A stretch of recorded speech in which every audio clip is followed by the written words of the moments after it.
Ayos mo agad yan, ha? Yes, sir.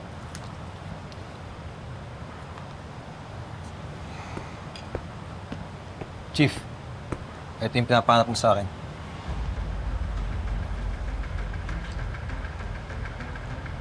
Marami reklamo na pala itong si Congressman.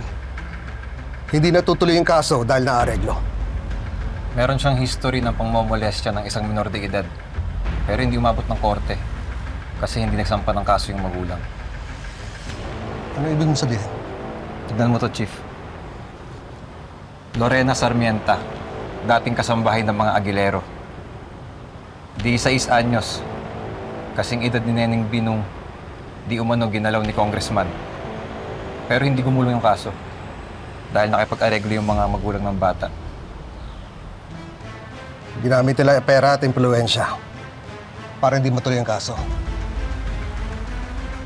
Hindi natin magagamit itong ebidensya to. Pero baka tama hinala natin. Baka hawak nila si Neneng. Delikado lang itong bata.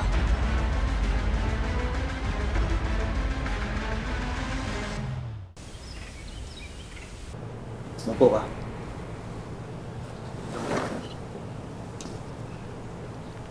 Yan yung mga tao na kaingkwentro natin sa Bularuhan. Pamilya rin tattoo, Chief. Oo. Tattoo ng alakdan. Pareho sila nung tattoo ng sindikatong sinusundan natin. Malaki ang chance na membro sila sa isang sindikato. Kaya gusto ko malaman kung sino leader ng grupong ito. At kung bakit sila nagkakasik ng kasamaan dito sa kamay nila. At baka yun ang maging susi natin para mahanap natin si Neneng.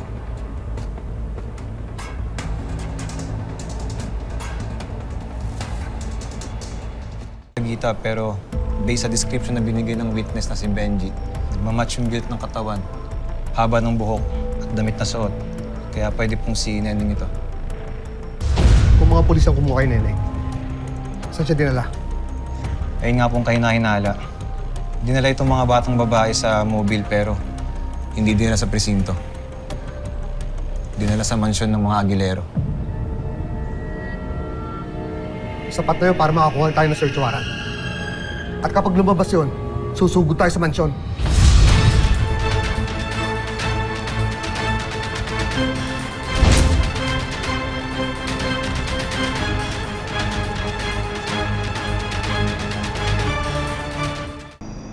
Ako na mismo nagpunta rito para siguraduhin ang kaligtasan ninyo. Benji, dahil nasa panganib ang buhay mo, iiwan ko muna si Officer Perez dito para bantayan ka. Ako naman ang bahala sa iyo, Benji. Sa inyo na rin, Bane. Tatay Hernan. Maraming salamat po, Chief. Pero Chief, ano na po ba yung naging na sitwasyon ng kapatid ko? Meron na kaming lead sa investigasyon. sino? Hindi ko pa pwede sabihin. Chief, kahit di niyo po pwedeng sabihin, baka pwede niyo pong siguraduhin lang po sa amin na kabalik po ng buhay yung kapatid ko. May babalik niyo naman po siya sa amin, di ba? Ginagawa namin lahat ng magagawa namin. Pero sa ngayon, dito muna kayo para ligtas kayo. Chief, tulungan niyo po si Neneng.